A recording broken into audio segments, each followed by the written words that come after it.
Paldies, priekšsēdētājs kundze. Ļoti ceru, jā, 2 minūtēm pietiks. Jāgatavojas jau citam cēlienam, kur tas ir laikam maksimālais slieksnis.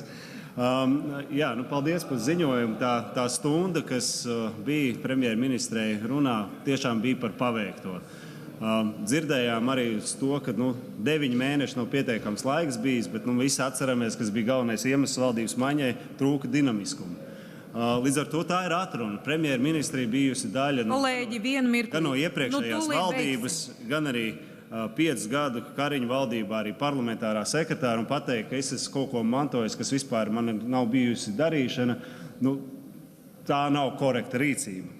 Par pašu ziņojumu par ārlietu sadaļu kopumā, es domāju, protams, tur ir lielākā daļa, kas ir ārpolitikas ziņojumā, ārlietu ministra paveiktajā un plānotajā. Bet tās 2 lietas, ko es izcelšu, kas es redzu, ka ir risks, protams, ANO drošības padomes kandidatūra ir prioritāte ārlietu dienestam, un tās ietvaros mēs varam ļoti daudz skaidrot par Krievijas agresiju daudzām valstīm, kas ir ļoti tālu no mūsu reģiona, bet es aicinātu būt ļoti, ļoti piesardzīgiem, jo atsevišķos gadījumos izskatās, ka Latvija iet pa ļoti plānu ledu.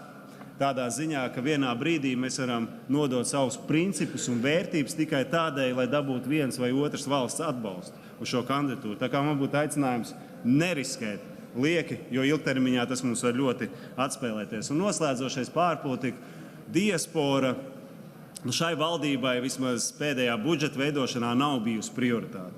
Jo pat mazākās iniciatīvas, kas ir saistītas ar mēdīju atbalstu diasporu, kas ir, ja mēs summāri runājam, tiekšā angliski peanuts, latviski rieksti, 50 000 eiro, ja nevar atrast budžetā, tā ir attieksme.